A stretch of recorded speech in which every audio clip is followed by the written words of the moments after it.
لا إله إلا الله لا إله إلا الله لا إله إلا الله ما لنا رب سوى لا إله إلا الله. بسم الله الرحمن الرحيم. لا حول ولا قوة إلا بالله العلي العظيم. الحمد لله رب العالمين وصلى الله على سيدنا محمد وآله الطيبين الطاهرين.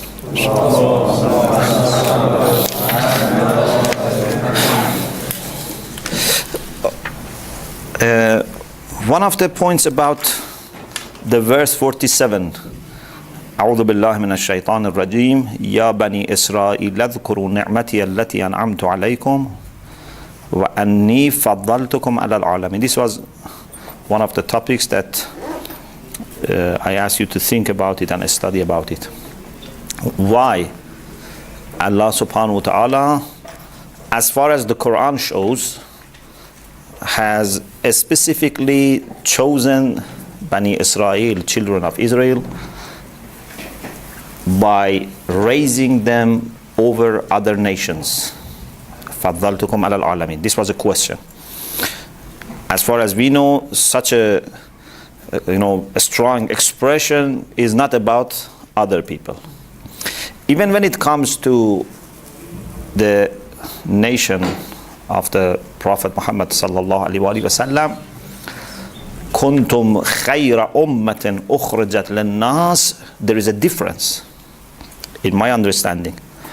Kuntum khayra ummatin ukhrajat lin-nas, it's a legislative statement.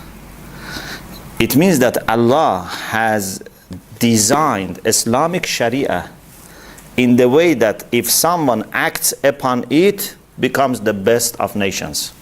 كنتم خير أمة أخرجت للناس تأمرون بالمعروف وتنهون عن المنكر. This is not something which has been guaranteed that every generation of Muslims are the best ummah. They are the best ummah as far as the legislation of Allah is concerned. If they don't do Amr al-Ma'ruf and Nahy al-Munkar, for example, if they don't act according to the Quran, they are not the best ummah. This is very important. And of course there is another issue which Allah says, أخرجت للناس. You are the best nation which has been brought for the benefit of humanity. You understand? There's a big difference. This is not that we are the best, you have to serve us. We are the best to serve. In Islam, everyone who goes higher, it's because he can serve better. It's a big difference. We don't say, we are the best nation in the sense that Allah has discriminated against other nations. Allah has given us a special privilege. We don't have any specific privilege. We have been given some instructions, which is Quran, and therefore if we act upon the Quran, we are the best nation to serve humanity, because we have the best prescription. Okay? We can better help humanity. But this is not guaranteed. This is just legislative. But فَضَّلْتُكُمْ عَلَى الْعَالَمِينَ, it's generative. It's something which has been confirmed, that has happened. Do you understand the difference? فَضَّلْتُكُمْ, this has happened, finished, full stop. Of course, this was not guaranteed to remain. In the case of Muslim, it's not guaranteed to happen. It depends on them. In the case of them, it's definitely actualized, but it's not guaranteed to remain. When people change, Allah subhanahu wa ta'ala can take away His blessings. ذَلِكَ بَأَنَّ اللَّهَ لَمْ يَكُنْ مُغَيِّرًا نِعْمَةً أَنْعَمَهَا عَلَى قَوْمٍ حَتَّى يُغَيِّرُوا مَا بِأَنفُسِهِمْ. And this is very important, that whether you as a person or as a group, as a nation, you have never have chance to think that because up to today Allah has been very kind with us and supportive us, tomorrow He's going to be the same. If all your du'as are answered today, it doesn't mean that tomorrow you are a good person. If you see Jibreel today, it doesn't mean that tomorrow you are a good person. Every day has its own condition. This is something that you have to remember. Sometimes shaitan comes and deceives us. As soon as for some time, few days, few months, we are in good condition, we think, oh, alhamdulillah, I have achieved everything, and now it's my time to relax. No, we can never relax, whether as an individual or as a nation. Even if you are in very good condition, there is possibility of change, and if you change, يَأْتَ اللَّهُ بِقَوْمٍ يُحِبُّهُمْ, then Allah brings another nation. This is very important. Okay, another point why Bani Israel were chosen, in the sense that it was not just legislation. They were actually given a special treatment by Allah subhanahu wa ta'ala, is that perhaps, this is one point that perhaps helps us to understand. Normally, in every nation, you have only blood relations. Normally. What does it mean? It means that, for example, you have a big personality, then his children and grandchildren and grandchildren, gradually they make a nation. Or even maybe there are few people, 10 people, 20 people, 30 people, they go together and they form a nation. For example, when it comes to, I don't know, Iranian nation, for example, or Indian, for example, nation, we don't know who is their founder of the nation. And for sure, there was no religious reason for formation of this nation. Some people lived in some part of the world, gradually they multiplied in number, and they formed a nation. And sometimes these nations in themselves are not very homogeneous. They have differences. Some of them may be idol worshippers, some of them may be worshippers of God. Yeah? You have different types of beliefs. Perhaps one thing special, or one of the things special about Bani Israel was a nation that from the first day was built upon belief in God. This nation goes back all to a prophet of Allah subhanahu wa ta'ala, and their honor, they're proud. The thing that brought them together is that they are all followers of that prophet. They all believe in Allah subhanahu wa ta'ala in a monotheistic way. Maybe you don't have anyone in Bani Israel who didn't worship God. Maybe they were not all pious people, but they all believed in God. They all believed in Ibrahim as their ancestor. They believed in Prophet Yaqub. So it's very important that it's a nation that from the beginning is based on connection to great prophets of Allah and Tawheed. And I think this is one of the important things that you have to consider. One of the specialities of Bani Israel is this. And maybe we don't have something like this in other nations. Even if it comes, for example, to Quraysh, although they go back, for example, to Prophet Ismail, but it's after mixing with many other people. It's not that, Prophet, all the Quraysh are children of Ismail directly. It's mixed with many other people. So this is one point that I think you have to remember. Sometimes you have a nation that as a nation they embrace faith in God. This is very much different from a nation which has not embraced faith in God except as individuals. One of the things about the Armenians, I don't know if you are familiar with the Armenians, they are very happy and very proud when you visit their churches, in Isfahan or other places, or read their history, they say we are the first nation that embraced Christianity as a nation. Although they embraced Christianity maybe in the 3rd or 4th century, but as a nation, they say we are the first nation. So all Armenians, by default, are Christians. Of course, there can be exceptions nowadays, but this is very important. By default, they're all Christians, because they all together accepted Christianity. Now imagine if we have Armenians, like Armenians, who have all embraced Christianity, but also from the first day they were all Christians. If you have a nation that they all have embraced Christianity and from the first day they were all Christians, it's a big difference. So this is one point that I wanted to mention. You mean that people back in Israel, there was not any ummah who totally believed in Tawheed? That from the first day is built on Tawheed. Like Ussasa ala taqwa min awwal yawm. This is a nation which is Ussasa ala Tawheed wa Nubuwwah from the first day. What about the community of Prophet Nuh after the storm? That is not the nation. That is few passengers of a ship.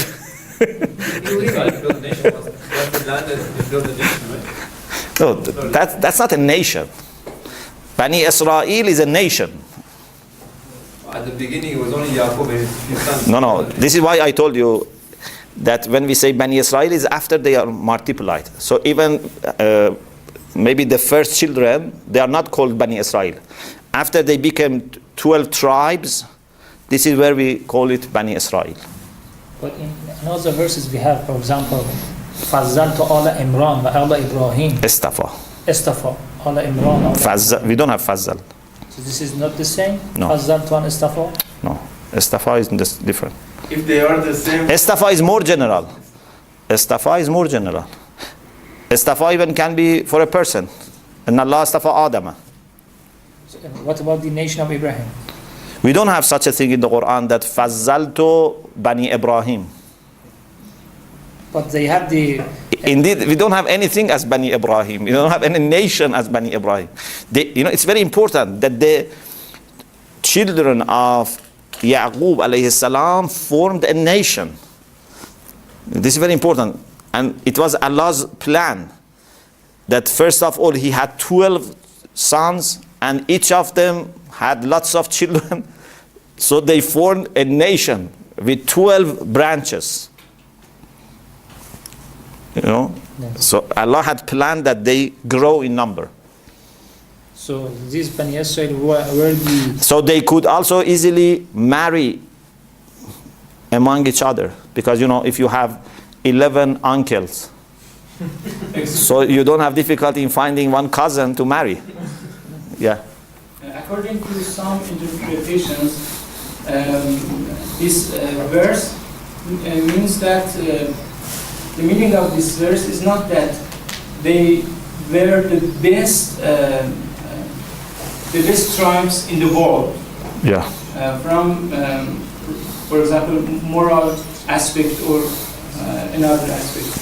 But this verse shows that Almighty God bestowed to them the best miracles. Why? So the question is why?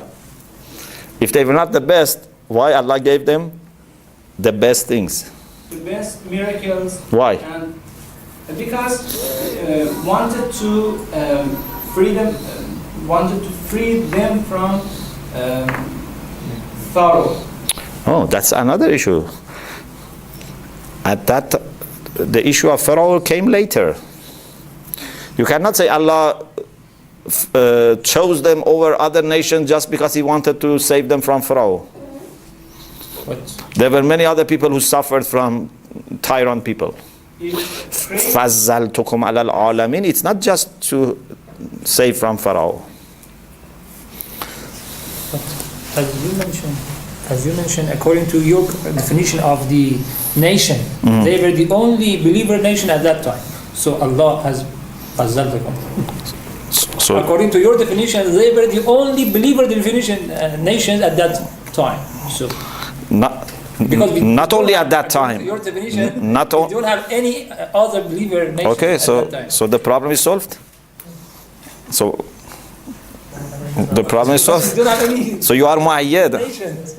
You are mu'ayyad. You are a supporter Yes, without knowing. because your definition of nation is different. No, my definition of nation is not different. What was special was that I draw your attention to this point.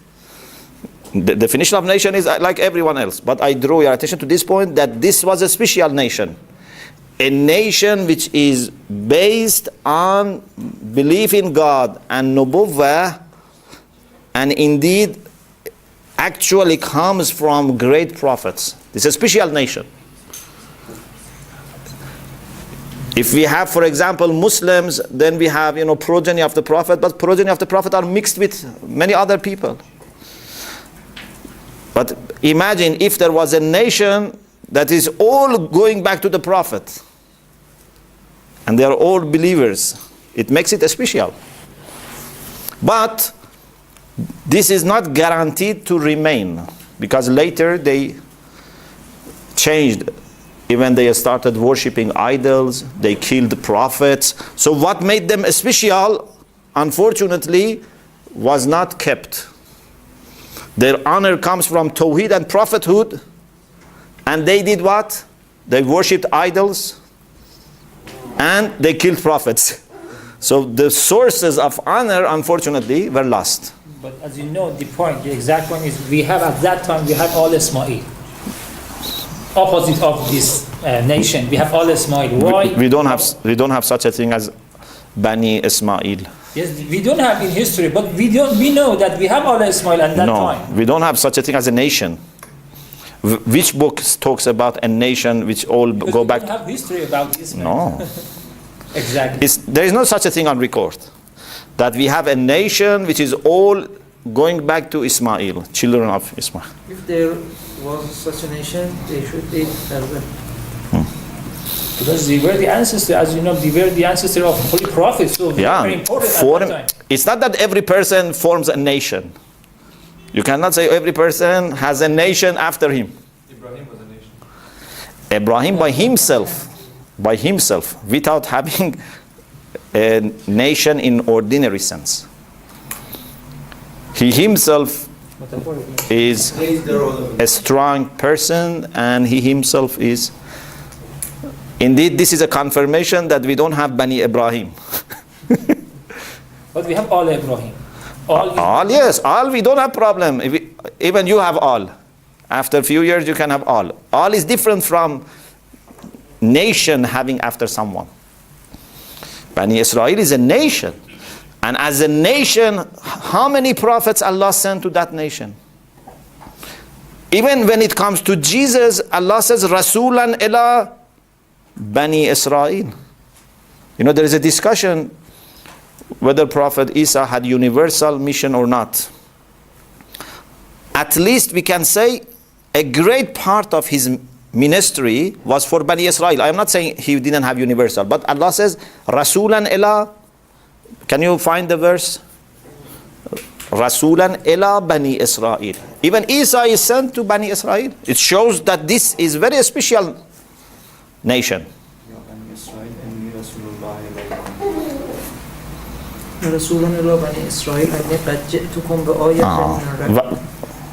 Rasulan, yeah. إلى بني إسرائيل أني قد جئتكم بآية من ربكم أني أخلق لكم من الطين. So Allah says that Isa is Rasulan ila Bani Israel. This is very important. To answer my brother, we don't have Bani Ismail, but Bani Israel we have. Bani Israel migrated from Palestine today to Egypt at that time because of Prophet Joseph. And history says that there were 70 people who migrated with Yaqub to children of Yaqub to Egypt. And there they were living in isolation. Even the people who were living on that country at that time, they were thinking that these are others, these are not from us. They are written in the books. And they themselves they had some feeling of isolation, and because of that, it said, Quran says, Yasumunakum su'al adab. because of this, Because they were not Qibti. yes, they were not kept, and because of it, they had some troubles. But the other children of Abraham from Ismail, they didn't have such this migration, they had such this isolation. Yeah, but isolation by itself is not enough. That was formation of a nation. So they went to that land and then they grew in number. And indeed that isolation helped them because they were not mixed with other people. In the case of Prophet Ismail, right from the time of his marriage, he mixed with other people. You know? But this kept Bani Israel separate from other people. And even up to today, you know, they don't mix with other people. For them, you know, they say this religion is only for us. Only occasionally on history, in the course of history, sometimes they accepted conversion. So we have now Jews who are not from progeny of Hazrat Yaqub. You know, some Jews from Russia or other people. But that is exception. Today, if you want to become a Jew, they don't accept you. They don't accept anyone to enter. They say this is for Bani Israel. And therefore, today, Judaism is not just a kind of religion. Judaism is also something which is ethnic in its nature. So our progeny goes to Prophet Abraham and Bani Israel as well. our no. Maybe your Sayyids. Sayyids go back to Prophet Ibrahim, but the non-Sayyids no. So they can convert to Who? Sayyid. No, we are not from Bani Israel. No, Sadat. Can convert to one. Sadat are not also from Israel. These are from Ismail. Yeah. Okay, now let us move to the second part of the discussion about Shafa'ah. You didn't answer one of the questions. What was? What was the instances, examples of this Hazatukum? We said that we discussed last week. What I asked you was to find out the explanation and when this started. Otherwise we said Fadlaltukum is many different ways that Allah blessed them, like sending lots of prophets, showing them lots of miracles, even sending food. Anzalna alaykumul manna was-salwa. Not just once, for some days, perhaps some months, this was happening. I don't know exactly how many days. I don't have like your computer in front of me, so you can check. But it seems that it was not just 1 day, 2 days. They had so much that then they said, we are, you know, fed up with this. Now we want a new dish. So it means that it was coming for, you know, many days. Which nation has been treated like this? That their food comes from heaven. So you mean that Allahum ma lam yu'ta ahadan min Afari. means all of these or just the bounties? Means prophets and for example all of these? These are all bounties of Allah, blessings of Allah. Other nations, Allah subhanahu wa ta'ala gave prophets. For example, No, not that many. Imagine in a small number of people, they have how many prophets? Even in 1 day, they killed 70 prophets. So it means that they had perhaps hundreds of prophets in their history, that in 1 day they killed 70. Had company of prophets. So I think in Bani Israel, to become a prophet was not difficult. If you were pious, you could become a prophet. As I said last week, you know, that the distance between heaven and earth was not that long. But it's not for this nation. For us, for example, we never become prophet. Although you may be higher. Ulama ummati afzal min anbiya Bani Israel. Many of our ulama, if they lived at that time, they could have become prophets. you know, my Do question you accept? exactly is this, that there is an article discussing this issue and it says that we have two kinds of tafdeel or privilege, for example. Worldly and material and spiritual. And about Bani Israel, it was just material privilege, not spiritual. No, it was spiritual as well. If it was just material, Allah doesn't mention it that much because material things are not that important. فَضَّلْتُكُمْ عَلَى الْعَالَمِينَ. It's not that, I gave you lots of material blessings. Yeah. They never had more than, for example, Pharaoh. If it is material, prophets, revelations, lots of support, seeing many miracles. They saw many miracles. Food coming to them. Was the food from heaven? Yes. Or was From heaven. أنزلنا عليكم المن والسلوى. أنزلنا الماء من السماء. It's not from heaven. It's God. No, ma is normal. It's also normal. But having man and salwa from heaven, it's not normal. It's not normal by the Kitchen range. rules we know, but maybe because of you said yourself in the explanation of miracles many times Like Hazrat Maryam. that miracles That is a miracle that كلما دخل عليها زكريا المهراب وجد عندها رزقا. was from Yes, heaven. it was rain. Maybe that was not miracle, but it's not rain. From heaven, and it was some special fruits, Yeah. and it was different. In from desert, terrestrial. in desert, man and salwa come to you from a sky. Is not a miracle? It's miracle, but it might be not from the sky, from the heaven. It might be a kind of raining. No, there is no rain of man and salwa. Kitchen range. There is no rain now, but at that time maybe Allah provided the reason for raining, man and salwa. This is miracle. It's miracle, yes, but And it's it's- not from heaven. What do you mean by heaven? Because I mean, it's not from the material world.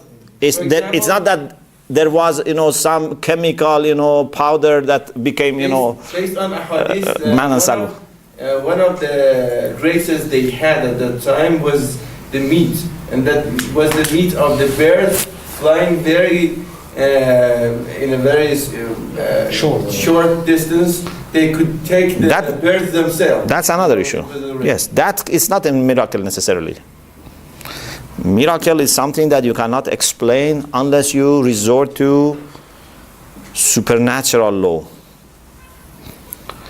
If birds come nearer to you, it can be a help from Allah, but it's not necessarily a miracle. But if a barbecued bird comes from heaven and you just need to eat it, this is miracle. It was not barbecued. No, I'm It's saying, an example. give as an example. If the prepared food comes, But it was not prepared. man and salwa was prepared. Man and salwa both were not prepared. It was ready to eat. It's not just some, powder or some No, ingredients. it was normal. It was not cooked. Yes. No, I'm saying that it's prepared food for eating. It's not raw material. Sometimes there's raw material you can take from nature. But according to some tradition, But if something which is prepared, I'm not refusing the fact of being miracle of that. I'm just refusing. I'm just. no, I think you have problem with the concept of heaven. When I say it comes from heaven, I mean it comes from God. It's not from the natural course of affairs in this world. This way, the food for all nations are from heaven, because people No. receive sustenance from. No. If it comes through normal and ordinary chains of causes and effect, we don't say this is from heaven. Although we know that it's from God, but we don't say it's from. For example, if you work hard and earn money and buy something from the shop, then you go and take home and cook it, we don't say this is from heaven. Okay? But if you go home and you have nothing to eat and then something comes from heaven to you, this is different. Appear in refrigerator. Pardon? Something appeared in refrigerator. Yeah. Indeed, it was unnatural. it was very special that it didn't happen once. I want to emphasize on this. If you look at, for example, Prophet Isa alayhi salam, one of the miracles of Isa was that when his disciples asked for a banquet, they said, ask God to send us a banquet from heaven. Okay? So that we become grateful as a sign of being blessed by Allah. And Allah subhanahu wa ta'ala accepted the prayer of Isa and said, Inni munziluha alaykum. Can you find it? But then Allah said, فَمَنْ يَكْفُرْ بَعْدُهُ فَإِنِّي أُعَذِّبُهُ عَذَابًا لَا أُعَذِّبُ أَحَدًا. This is a blessing. I'm going to send you food right away from heaven, but if someone after this becomes ungrateful, I'm going to punish him in the way that I'm not going to punish anyone. Prophet Isa, with all the position that he had, he asked this only once. And Allah accepted, but with such warning. Imagine then for many days food was coming for the entire nation. How much Allah supported that nation. How much Allah blessed them. Of course, that warning is there. فَمَنْ يَكْفُرْ بَعْدُهُ is for them even more, because these people were given just once. Those people were given many times. They both from Bani Israel, they were both from Bani Israel. So it's not different. Yeah, they were from Bani Israel, but that was not for the entire nation. That was only for Isa and his disciples. Yes, you are right, that even that is part of miracle for Bani Israel. But I'm saying that that's just once. You have those verses about man and Salwa? Yes, of course. Which is very important. Excuse me, I have one question. Yeah. What the matter of this man and Salwa was from this world or not? No. So the matter was Material. No, the matter. Material, you mean? Yes, the matter, or the main natural. It seems that it was not from this world. Yes, what is the word? وَظَلَّلْنَا عَلَيْكُمُ الْغَمَامَ وَأَنزَلْنَا عَلَيْكُمُ الْمَنَّ وَالسَّلْوَىٰ كُلُوا مِنْ طَيِّبَاتِ مَا رَزَقْنَاكُمْ وَمَا ظَلَمُونَا وَلَكِنْ كَانُوا أَنفُسَهُم يَظْلِمُونَ. وَظَلَّلْنَا عَلَيْكُمُ الْغَمَامَ is something natural, something material. Even that ghamam is not natural. That ghamam is not natural. Miracle, you know. Yeah. I'm not arguing about the fact of not being a miracle. It's miracle, but it's So it's from another world. heaven. As you have explained many times for us, it has ordinary reasons. It has natural reasons, but you know, in fact, miracles have some reasons, some terrestrial, normal reasons that we don't know. We don't have the knowledge for that. No, that is another issue. That doesn't mean that it's from the ordinary process. No, I'm not saying it's ordinary. But at the end, that what we were saying, yeah, what we were saying is what? It's not from heaven. It's from the. He's asking my question. Yeah, It's no. from the first sky, not from the Asking my heaven. question. This is the concept of heaven. No, that's another issue that we said before. That when Allah wants to feed, at the end, He feeds you with bread. Not that He does something spiritually, you feel hungry or you feel full. You have to take finally the bread. This was something that, if you remember, when Allah talked about miracles, that finally it must be through some material system. You remember then I said this has lots of implications. So that man had physical body. But how that man was produced, it's not something that you can explain it with the law of physics. So, if you remember at that time, I think I said that at the final stage, it has to have the shape of something material. And this is, I think I said that you cannot, improve the economy of country just with miracles. Finally, there must be something concrete. Remember, we had this discussion. This is what he said. Yes.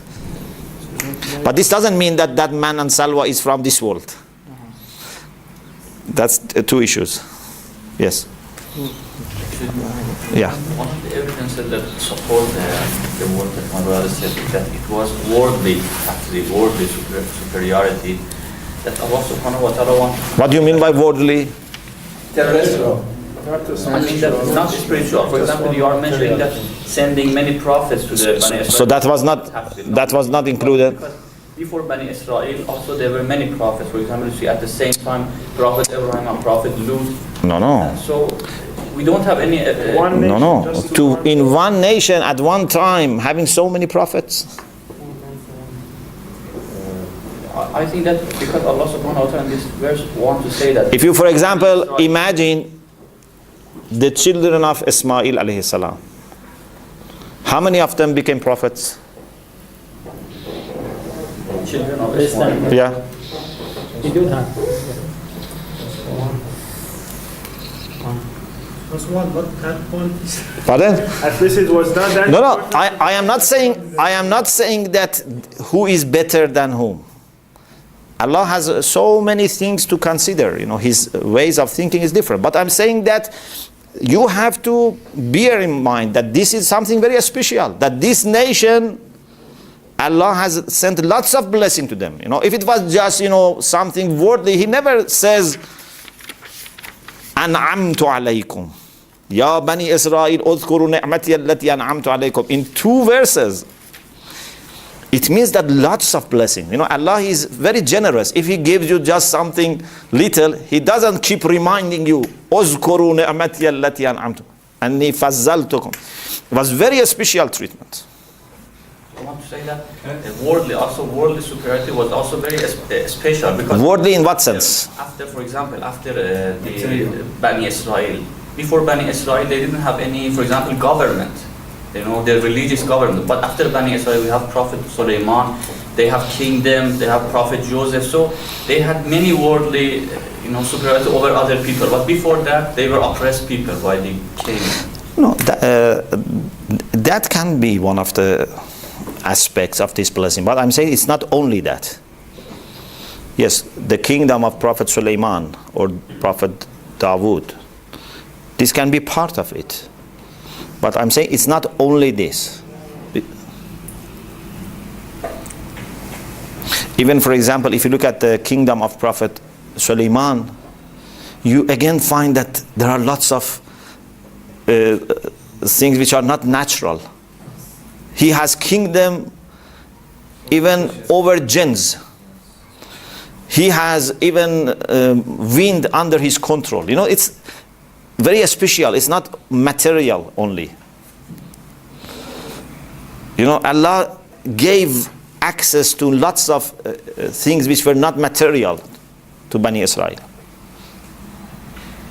The reason of this maybe is that in that time some peoples were proficient in sihr, and magic. The miracle of the Prophet Sulaiman was in accord with this kind of events. This was not miracle. This was not miracle of Sulaiman, that he had control over jinn. Miracle of Sulaiman. No, we don't say this is a miracle. Government to jinn is the main miracle of Sulaiman against who? Where do you have? Where does the Quran says that he brought this as a miracle? We know this is the main miracle. This is very obvious. No, what we have in Hadith is about Prophet Musa, that at his time magic was important, so Allah gave him a miracle to defeat magicians. In the case of Prophet Isa, medicine was very important, so he gave him a miracle that shows that this is from God. But we don't have control over jinn as miracle for Sulaiman. Some of them came among this tribe to the Palestine. So they continued their work. So Prophet Sulaiman showed his miracle against them.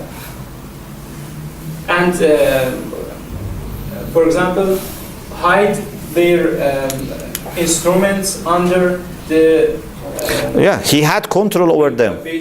He had control over them, but this was not, if it is miracle, a miracle is normally done in front of some people to remove their doubts. But this was part of his kingdom. This was the way he was running his kingdom. He was ruling over human beings and jinns. If it was just a miracle, you don't need to keep it going on. Because Like for example, imagine Prophet Musa, if instead of showing on occasions his miracles, was all the time, making these dragons and this, a zoo of dragons, this is not miracle. no, this is miracle because he was a prophet. Why God bestowed this kind of government to him? Because God wanted to show that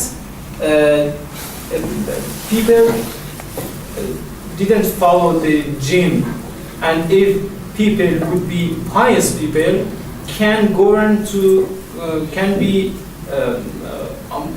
over the jinns. So show this kind of I respect your view, but I have no proof that this was something as a miracle. And indeed, even normal people can rule jinns. Allah has given human beings this power that they can keep jinns under their control. yes. Sometimes this happens to good people. Sometimes even bad people control jinns. I don't think this is a miracle by itself. But to be a king. But anyway, this I don't know it has any effect on our discussion. So what do you want to argue from this? Imagine this was a miracle. So what happens? Nothing happens. Prove something. It doesn't change the situation. We were saying that Bani Israel were Why becoming prophet in that time was easier? The point that you mentioned. Yeah. Why it was that much easier? That door is gate and the gate is closed right now. Because of blessing of Allah. That was a time that Allah was very generous with them. After Prophet Isa alayhi salam was closed, the door till the Prophet of Islam, 600 years. Yeah, the Prophet said, "Bu'astu ala fatratan min ar-rusul." It has maybe more than one reason. One reason can be that sometimes when you want people to really appreciate, so for some time you stop. Okay? If, for example, like imams, when people were able to see imams, all the time, then gradually it becomes ordinary. They get used to it. But now, because we were not able to see our imam for centuries, now we are dying to see our imam. So sometimes Allah, for some time, keeps something not available, so that when Allah introduces that, it would be very appreciated. So for several centuries there was no prophet. So everyone was waiting for a prophet. They did this يغيروا بأنفسهم, so they themselves may change the situation. It was not from the Allah subhanahu wa ta'ala who stopped giving them bounties, or they themselves changed. Yes, but there were also other nations. Why Allah didn't give them? Because Allah wanted people to prepare, to appreciate. This is one point. But there can be other points as well. And that is, people were not in that level of purity and that level of closeness to God, that Allah honors them by giving many prophets. So it can be combination of reasons. At least it should come back. Allah subhanahu wa ta'ala should restore the environment before Bani Israel, one or two prophets. Not, for example, after many prophets cut all the prophets. For example, Allah subhanahu wa ta'ala will say, okay, after this I will send only one prophet or two prophets. So no, we don't have any proof that there were no prophets between Isa and Prophet sallallahu alaihi wasallam. We don't have proof that there was no Nabi. Maybe there were many Nabi, but for sure there was no Rasul before our Prophet for a long time. بُعِثْتُ عَلَى فَتْرَةٍ مِنَ الرُّسُلِ, not فَتْرَةٍ مِنَ النَّبِيِّينَ. So maybe there were prophets, but not Rasul, because Rasul is someone who brings a message, a new, at least, package. So there was no Rasul, but maybe there were prophets. After Prophet Isa, do we have any evidence that some of them had, for example, pure ideas about Christianity? For example, nowadays we see some of the churches like Seventh-day Adventists or Mennonites, they have very similar beliefs with Muslims. Do we have any evidence that after Prophet Isa also there were some pure Christian, they didn't believe in Trinity, or do we have any churches like, or these are only new churches? Through our own sources we can guess, but we don't have that much detailed history of Christianity in our sources. One of the brothers is now doing his PhD thesis with me, and he is working on restoration of Torah and Injil according to Islamic sources. And part of his research also is to find out what we have in our sources about Jews and Christians of that time. But we don't have that much information about, for example, what was the condition of Christians in Roman Empire at that time. Our information, because we didn't have that many Muslims who traveled and then reported back. And when it comes to Christian sources, I am not an expert. But it seems, at least when we ask Christians, they don't want to accept that there were people who, had different ideas. Even they say, we have old copies of the Bible, which is like the Bible that is today. This is what they say. So maybe there were some minorities, but that minorities then didn't receive attention, and then when Trinity and the ideas of, Paul were adopted, maybe they somehow covered them. But I am not an expert on that side, Maybe this is one of the things that no one knows. Even I don't think there is any expert. Even talking about the churches, for example, that was an evidence for being a pure Christian or not. In the time of Jesus Christ, one of his missions was distorting the temples in his time. So building up the churches is not an evidence for being a pure Christian. Yeah, no, he means the Christians who believed in, for example, one God. Even today there are people who believe in one God, but they are very low in number, and they don't receive attention. And even mainstream Christians, they say these are not Christians. But it's good. Maybe if you do research, maybe you can find something. Okay, now there are some objections about Shafa'ah. Some objections. One of the objections is that this doesn't fit into our understanding of justice of God.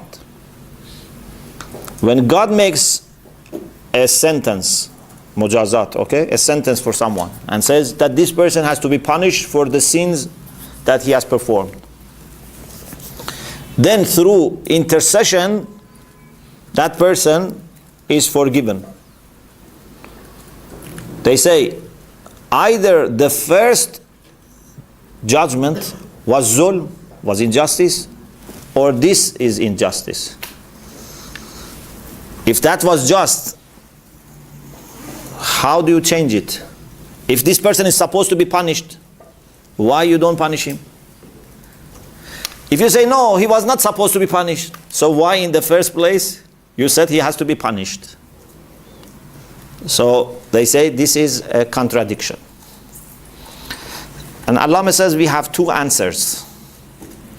One is to bring a counterexample, jawab naqzi, to bring a counterexample. And second is to bring a constructive solution, jawab halli. Okay? As a counterexample, we can mention those commands which are issued for trial, to test. When Allah asked, for example, Ismail alayhi salam to be slaughtered, ask Ibrahim to slaughter Ismail, he issued a command, but later he said there is no need. You can slaughter just a sheep. Was this zulm? Or the first was zulm? No. That was a command which was issued for a purpose, and that purpose was fulfilled. Allah issued another command. Allama says something here which is important. I hope inshallah you will read it afterwards, and it shows that how hopeful I am, you know. I try not to lose my hope, you know. So Allama says perhaps in the knowledge of God, it is already decided that no believer should be punished. Okay? If he's a mu'min. But after that, then Allah issues some commands. Those who are not believers, they reject God, they reject those commands, so they deserve to be punished. Those who are believers, some of them obey, Allah raises their position. Because all the believers are supposed to be saved. So by commanding, Allah gives them more. Those who don't listen, then through shafa'at they have what they were supposed to have from the beginning. And that is they are saved from punishment. So there is nothing changed. Let me read for you these few lines. He says, after mentioning about the commands which were for trial, for test, after that he says, فَيُقَالْ فِي مَوْرَدِ الشَّفَاعِ إِذًا يمكن أن تكون النجاة مكتوبة لجميع المؤمنين. Means it's decided, definitely all believers are going to be saved, not to be punished. Yeah, najat. ثم يوزع الأحكام وما لمخالفتها من أنواع العقاب. Then Allah makes legislation and decides that if you don't observe these legislations, you would be punished. لِيَهْلِكَ الْكَافِرُونَ بِكُفْرِهِمْ. These are not in order to destroy mu'mineen. Mu'mineen are supposed to be saved. This is to destroy kuffar because of not believing. وَأَمَّا الْمُؤْمِنُونَ, but those who believe, فَيَرْتَفِعُ بِالطَّاعَةِ دَرَجَاتُ الْمُحْسِنِينَ. Those who are good and obedient, Allah raises their position. So this rise in their position is because of obedience. وَيَبْقَى الْمُسِيئُونَ فَيَنَالُونَ بِالشَّفَاعَةِ النَّجَاةَ الْمَكْتُوبَةَ لَهُمْ. What was decided for them, they reach it through shafa'ah. But of course, this doesn't mean that they will not be punished at all. Maybe there would be little punishment in dunya or at the time of death, or for example, something in barzakh, or even temporarily they go to hell. But finally, they will be saved. So this is just a kind of answer by bringing counterexamples. But the next is the main answer. Yes. I think there was a ruling for that and wasn't taken for granted that the first promise here, and all people would go who are faithful but and he meant by faithful who just believe in those who believe in the unity of God and the prophet of, for example, prophets. But I think after a while the language of the Quran changed, and Aminu, Aminu, this is the way that Quran speaks. Yes, if we take the course of speaking of the Quran, yes, this is the course that Allah mentioned, but after changing and having a new Sharia, it must be dealt upon that Sharia to judge, for example, you are mu'min and you are not. Yeah, but for sure, Shafa'ah is not for the pious people. Shafa'ah is for the sinful people. Yeah, but this is not, I think... You cannot say Shafa'ah is for Muttaqin. Because Muttaqin don't need Shafa'ah. Yeah, so Shafa'ah is, as Rasulullah sallallahu alaihi wasallam says, "Addakhartu shafa'ati li ahli al-kaba'ir min ummati," for example. Okay, because if a person is not sinful, he doesn't need Shafa'ah. So we have mu'mineen who are pious, so they don't need Shafa'ah. If they have Shafa'ah, Shafa'ah is for higher levels of heaven, for example. But the people who more than anyone else need Shafa'ah are sinful people. But sinful people who are mu'min, because if they are kafir, no one can do Shafa'ah for kuffar. So Iman is a condition for receiving Shafa'ah. Yeah? If you define Iman as something which means piety and obedience, then there is no need for Shafa'ah. You shouldn't define Iman in the way that leaves no room for Shafa'ah. If you define Iman in the way that only Salman and Muqaddas Ardebili have Iman, then who is going to benefit from Shafa'ah? No, I didn't mean that. I mean... You didn't mean that directly, but I think this is the implication. Maybe, but Iman, I think it's provided with having some actions according to... Some actions. Not all actions. In the definition of Allah, it's not even a part of Sharia in the first promise. No. Just having Iman is enough and sufficient to go to paradise. No, because if you have no action at all, you cannot be mu'min. It's not in Allah. No, it can be understood. Because later he says that if you keep committing sins, then you will lose your Iman. You cannot have a mu'min who doesn't do anything. He mentions these verses actually. So what do you mean by believers? Because idol worshippers at the time of Holy Prophet were believing in Allah, as you know. What is no. They are Allah. If you ask them, they were associating partners to God. What is the list? Believing in one God.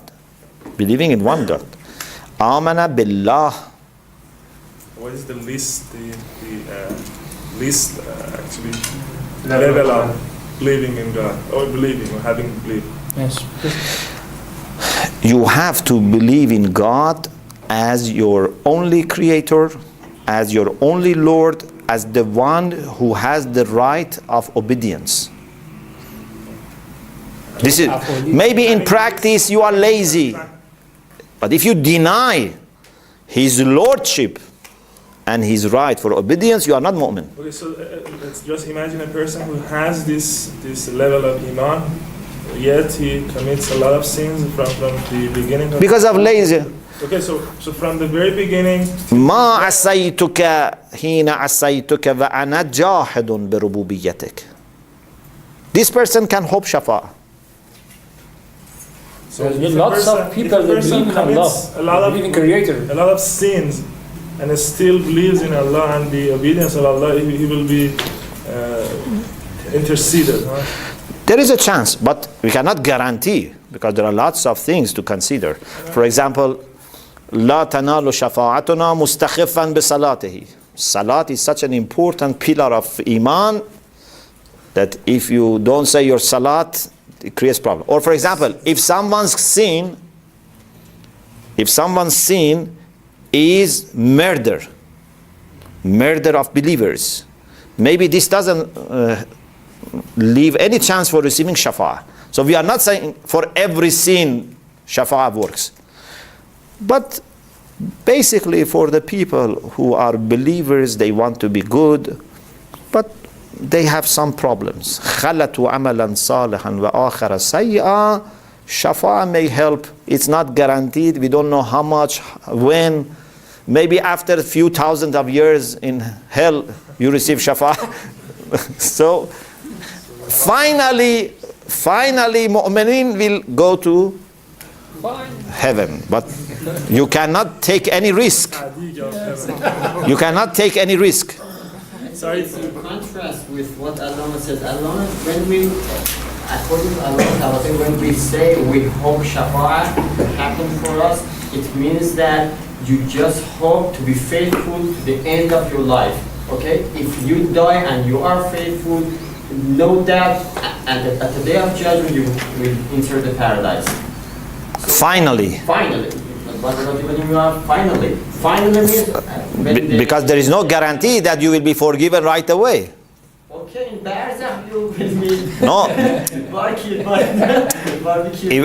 In either in Barzakh or on the day of judgment, there are so many mawaqif on the day of judgment, how much they take. And then even after that, they may be sent to hell. So you cannot be just pleased that finally I go to heaven. So why bother for shafa'ah? We're pleading for shafa'ah. So if I'm going to be punished in the barzakh or in the hell for thousands of years. It depends. It depends how much you have worked in dunya, Earn the shafa'ah. so that the shafa'ah can. Shafa'ah is like an account. How much you have put in that account? If you have invested in dunya for having shafa'ah, then you can hope for that. But if you just say, I want to receive shafa'ah without doing anything, you don't benefit, or you benefit very little. Sorry, I didn't get it right what the Allama said. He said, so the ahkam are put there just for kuffar to be punished? No. So it's a sort of plot. So they do not believe at the first time, they do not believe in anything, and the ahkam is there and not for the others, for the believers, and they're going to be punished for not doing these ahkam. No, for the people who don't have faith, they cannot be going to heaven. So those who are believers, it's decided that they will be saved. Then Allah makes the commands and sends Sharia, sends prophets. Those who reject, they shouldn't be saved. Those who accept are one of the two. Either they are obedient or not. If they are obedient, according to how much they have accepted, they will be elevated. If they have not accepted completely, they will be saved, because all believers are to be saved. But perhaps Allah didn't want to explain it with all the details. It looks odd, but because perhaps the details are not mentioned. This is his first part of the answer as jawab al-naqzi. This is not his main answer. He just wants to mention this as a possibility. But the second, this is the last point, and inshallah we finish soon, is the constructive answer. Jawab halli. I translate it as constructive answer. I think in the English translation, it doesn't put any word for jawab halli or naqzi. It just says second and first. But the constructive answer is to say that Shafa'ah is not cancellation of the first judgment. If, for example, someone has committed a sin and he is sentenced to a punishment, Shafa'ah is not to say, okay, we made a mistake, we want to cancel it. It's not like that. That judgment is in its place, in its effect. But shafa'a is to bring a new element so that you ask for a kind of exemption. So you fully respect the first judgment. You don't say, you have made mistake, this person must not be punished. So yes, this person deserves to be punished because of the crime. But because of your mercy, please forgive him. Like sometimes, there are laws, but also there are some, for example, clauses in the law that you can use to find a way for exemption. Yeah. For example, they say every person who is 18 years old and he is for example, male, has to go for military service. But then he said this person has, for example, a very old father is in need of care. So we mention this and he will be exempted. So that law is not cancelled that every person who has, for example, reached this level must be going to service. Yes, if you were knowledgeable and were aware of all these details, you were aware that in the first place Allah subhanahu wa ta'ala would not decide to send this person for punishment.